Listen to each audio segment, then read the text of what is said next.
I always wish to have a powerful gaming console that runs all the games from my Steam library. Instead of waiting for the actual Steam machine from Valve, today I built an easy and powerful DIY Steam machine that you can also build. This little machine boots straight into the big screen mode of Steam, and I was able to achieve decent 2K gaming and even 4K gaming. Without further ado, let's take a look at how we built this DIY Steam machine from start to finish. The main component that we are using today is the ASRock DeskMeet X600. It's a barebone PC that already consists of the motherboard and PSU. Being at 8 liters, it's quite compact, and the maximum GPU length supported by this machine is 200mm. The black cover is held by a single screw, and let's remove that. Sliding off the cover, we get our first look at the PSU and how the components are packed inside. The power supply is rated at 500W 80+ bronze. Relatively not the most powerful PSU, so we need to be mindful about the CPU and GPU we are putting inside. Now we get to see the motherboard we are using today. It's a custom AM5 motherboard from ASRock, slightly larger than a standard ITX. If we put them side by side, this motherboard is longer by about 20mm. But it grants me the possibility to utilize 4 memory slots. Not right now, but in the future. The CPU we are using today is the Ryzen 9700X. Alternatively though, you can go for any AM5 CPU under 65W TDP. The power supply of this case is 500W, and given the thermal limit of this case, I do not recommend anything beyond 65W, such as the 9800X or even 7700X.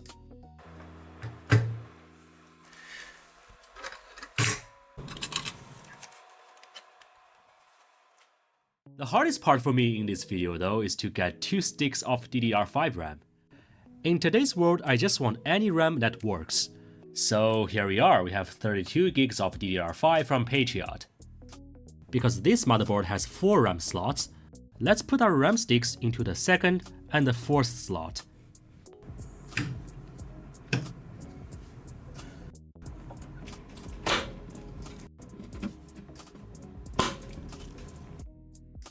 The cooler we're using is the Thermalright EXP90 X47. It's one of the officially supported coolers by the DeskMeet X600, and the height of the cooler is within the 54mm limit of the case. This cooler also has a full copper version, which I actually regret not getting that instead. According to the community, it provides a quite decent boost to thermal performance. Firstly, let's remove the default Intel mounting bracket on this cooler. After removing the sticker, we can locate the 4 mounting screws on the corner. Let's swap out the LGA 1700 mounting bracket with the AM5 ones. We're gonna now install the mounting screws on the mounting bracket. Keep in mind that this cooler also comes with a longer mounting screw that can be easily confused with this shorter one. With thermal paste applied, we can now attach this cooler into the motherboard. Also, I need to make sure that the pre-installed mounting plates are removed, making room for our own mounting plates. Now I just need to tighten the screw nuts at the back, and we are done installing the CPU cooler. After all this, I also gotta connect the 8-pin connector of the fan to the motherboard. For SSDs, I recommend ones that comes with a heatsink. In this video, I picked up the Lexar 1TB EQ790.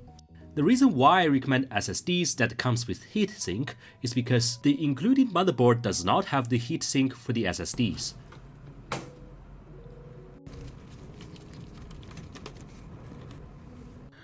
To use onboard Wi-Fi and Bluetooth, I also screwed in the Wi-Fi card that comes with the DeskMeet X600 and route the antenna cable to the top and bottom corners. Now is the time to think about what graphics card I should install on this machine.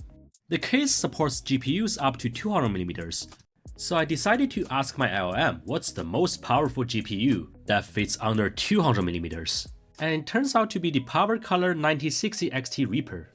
So let's get this card. Luckily, since we are using an AMD card, we'll see better performance in a Linux-based environment we've chosen for this build. It's a dual-fan card with a single 8-pin connector and 160W TDP. Before installing the card, I gotta remember to remove the default mounting plate from the case.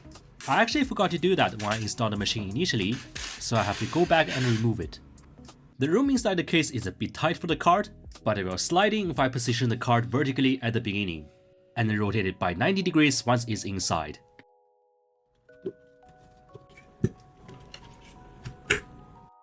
Now we can see that the card pretty much used all the horizontal space of this case, which is actually quite nice.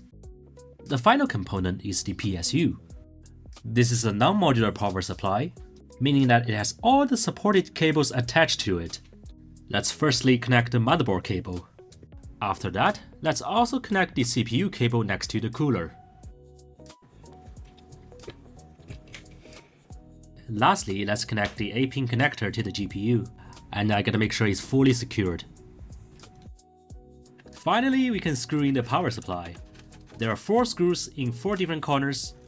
Once all the screws are tightened, we are ready to put the cover back on.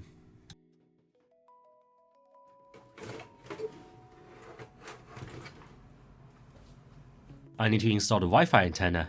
Unfortunately, I lost the screw nuts to secure the antenna at the beginning of the installation. Luckily, it did not affect me from using my home Wi-Fi during testing. Now I just need to install the cover back using the single screw at the bottom of the case. And the build is complete.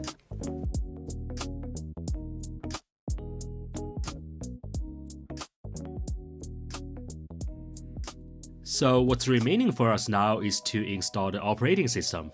There are 2 technical routes we can go for. One is to install the official SteamOS from Valve, or we can install Bazzite, which is a custom Linux image from an open source community built for gaming. Initially, I was trying to install SteamOS on this machine, but I faced black screen after rebooting from installation. Therefore, let's install Bazzite. To install the OS, I gotta have a USB stick, go to the Bazzite website, and let's select the options that we want. We want to select the modern AMD GPU and also boot straight into the gaming mode. We also need a tool called Rufus, which loads the installation image into the USB stick. Inside Rufus, let's select the unzipped system image that we want to install. And I gotta make sure that it's in DD mode, cause otherwise I might have issues booting up. I also gotta make sure the target drive is the USB stick. And after a while, the image is written to the USB drive. Let's put the stick into our DIY Steam machine and see the moment of truth. It boots straight into the USB stick, and we are able to see the desktop mode of the installation image. Click Install Bazzite and go through a couple of simple steps. The installation kicks off after I finish the last step. After a while, the installation is complete. So let's reboot the machine and remove the installation drive. After rebooting, we enter the system setup page. Let's set up language, time, and network. It's gonna spin installing for a while, and eventually we get to see the login page of Steam, where we can sign our Steam account. Once signed in, we are finally in the Steam big screen mode, and I can see all my game libraries. Let's take a peek into the system settings. You can see that the CPU and GPU are both recognized on the system. Finally, it's time for us to do some gaming tests. And firstly, let's take a look at Cyberpunk. Because we have RDNA 4 GPUs, we are able to turn on the newest scaling algorithm from AMD, the FSR4. I'm in a fairly crowded area and I can see that I'm still hovering at around 90 FPS. This gets more beneficial since I'm on a high refresh rate monitor. The 16 gigs of VRAM on 9060 XT also allows us to do some 4K gaming. With FSR4 balanced and 4K high settings, I'm able to hover at around 55 to 60 FPS. As we can see on the top left, we are reaching about 10 gigs of VRAM. So if I have a card with smaller VRAM, such as the 8 gigs version of the 9060 XT, I would struggle in 4K gaming here. Thanks to 16 gigs of VRAM, it gives us a bit more breathing room for high resolutions. Using frame generation makes the frame rate even crazier. In this case, I'm reaching even at 90 FPS under 4K high settings. However, visually it's not as smooth as what I see in 2K settings, likely due to the latency induced in frame generation. But regardless, it's still stunning to see how 9060 XT handles 4K gaming under Bazzite. Recently, I've been playing Kingdom Come Deliverance II, which was nominated for Game of the Year 2025, didn't make it, but still a great game. Right now I'm running 2K high settings with FSR 4 balanced, and I'm able to hover at around 90 FPS in Gutenberg. The thermal situation is also better compared to running Cyberpunk, where I'm hovering at around 85 degrees, lower than the 91 we got from Cyberpunk. Let's give a try on the 4K resolution of this game. Here I'm keeping FSR 4 at balanced and settings at high, and I'm still able to hover at around 50 FPS. Personally, for both Cyberpunk and Kingdom Come, I would still go for a 2K resolution, as I'm using a high refresh rate monitor for the DIY Steam machine. But if I prefer more details, or if I have a 60Hz screen, using 4K might actually be viable. After all, it comes down to personal preference.